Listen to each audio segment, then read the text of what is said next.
Hello, welcome to Blue Fact. Today, we're going to have some more stories from Reddit. And now, without further ado, let's go. Here is my story. My wife, 35, became selfish and distant because she was secretly seeing our neighbor. I let her distance herself from me and made a decision to focus on me and what I needed and enjoyed. The marriage had become a burden on my shoulders, and I enjoyed my time alone. Our stupid relationship clouded my days and made me feel like I had to solve a giant metaphorical jigsaw puzzle before I could eat or sleep. At the time, I still didn't know why my wife pulled away and limited our conversations to who was taking the trash out that night. I was outside gardening, trying to keep myself positive when she came outside the house, smiled at someone I couldn't see, then looked around first before walking towards them. I peered around the corner to watch her and see if I could tell who it was. It was our much older neighbor. He must have been at least 10 years older than my wife. My stomach completely flopped when he planted a huge kiss on her and tapped her butt when she walked away. The fact that she was cheating on me with someone so close explained why she wasn't on her phone all the time. She would just go outside all the time for walks. A while ago, she stopped cooking for me. It was really annoying because I was a terrible chef, and I tried asking her to make me stuff, but she always had an excuse and said it would be better if we ate separately due to work schedule conflicts. It wasn't that much of a difference. She just wanted me to starve. So, I took the time to cook lasagna in the kitchen, leaving no space for her to make dinner for a 3-hour window. She was growing impatient, so I took this time to tell her it wasn't even for me to eat, it was for someone else.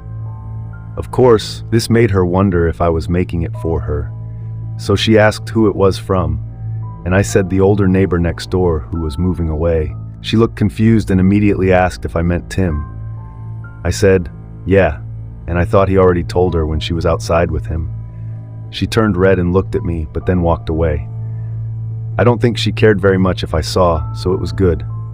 I've been distancing myself too and chose not to worry about her or our relationship. I finally had enough happen to motivate me to move out. I was being disrespected, and she did not care.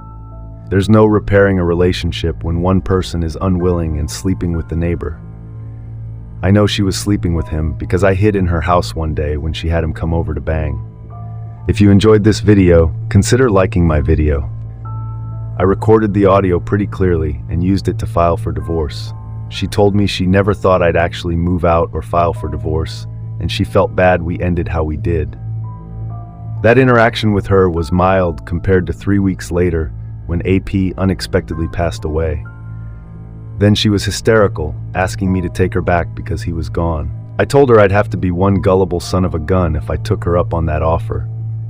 She was no longer the woman or wife I desired, and I was going to find one. She tried to spread rumors about me in her anger, but few of her friends knew the truth and argued with her. It started this string of comments and insults against my wife's character. After she made a few enemies, she deleted the post that was intended to garner sympathy for her. Sadly, 3 weeks after AP passed away, my wife found out she was pregnant. I knew it was not my child, so she was pregnant with a deceased man.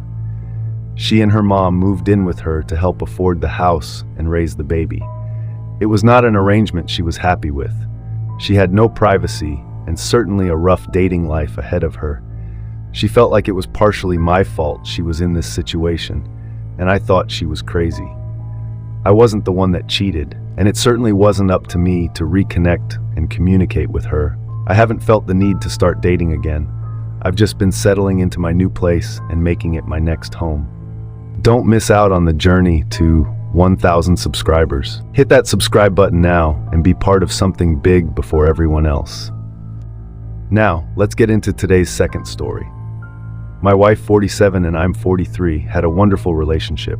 We trusted each other, talked, cooked together, shared our incomes, and these things never changed. She knew she was extremely talented and smart, but she was humble about it.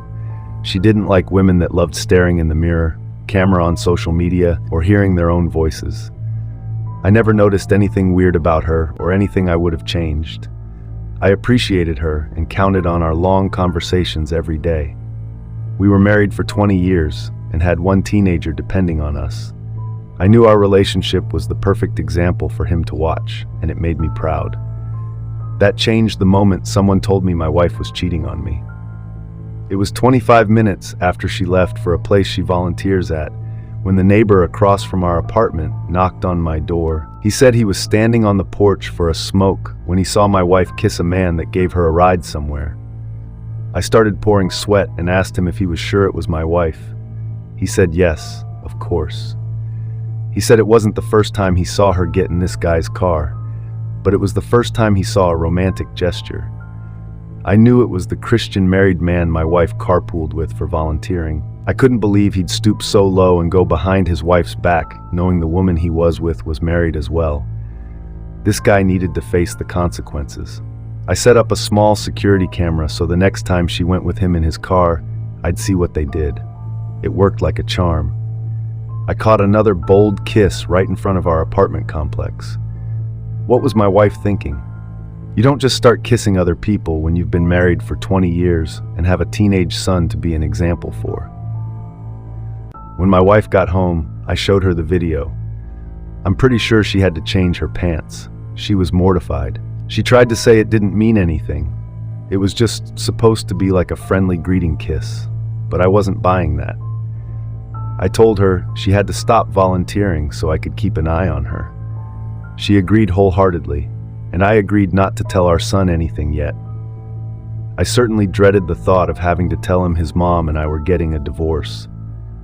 So we went everywhere together for 3 months. Then she started asking me if she could go to various places real quick, like the library, food store, gas station, a lunch run, or whatever else she thought was innocent sounding but disinteresting enough for me not to go. I knew she was trying to get me used to her going places without me again. I waited a while before I followed her to the gas station. She didn't need cigarettes or anything, and the car had a full tank of gas. Just as I thought, she met up with AP. She got in his car, and they sped off. I was barely able to keep up. I thought for sure they'd notice my car, but neither of them did. I took pictures of her going inside his house and drove home. I walked around outside while I called the church and asked the receptionist for AP's landline number. When I called it first, no one answered. I waited 1 hour before calling again.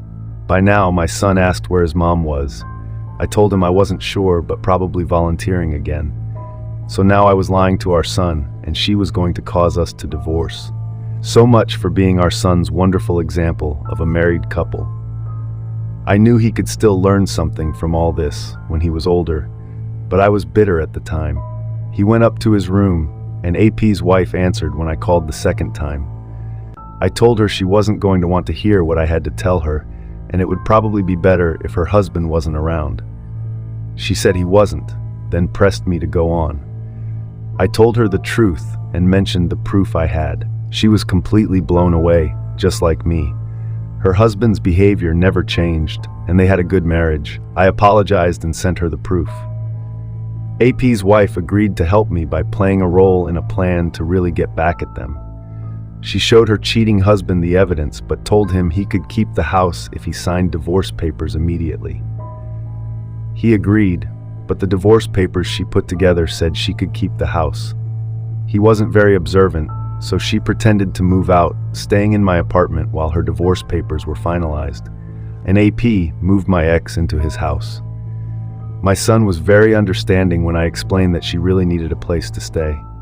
My divorce was also finalized, and the landlord took my wife's name off the apartment. She thought she was moving in with AP, happily ever after. I could not believe my wife didn't care more about leaving her teenage son to live with just his father. She didn't take the time to talk with him or anything. She hurt him. I know he told her he didn't want her to come back just to leave again, and he knew I wouldn't and shouldn't take her back. He was very mature, but I hated that he was so involved in this just because my wife needed a place to stay.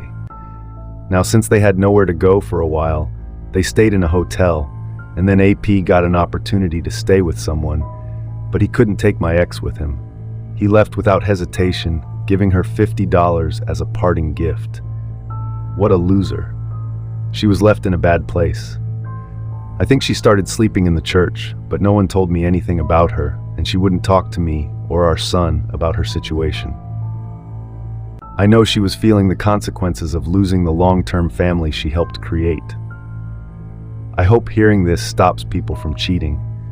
If you liked it, please support us with a like, as well as subscribe to our channel. Write in the comments what you think about the story.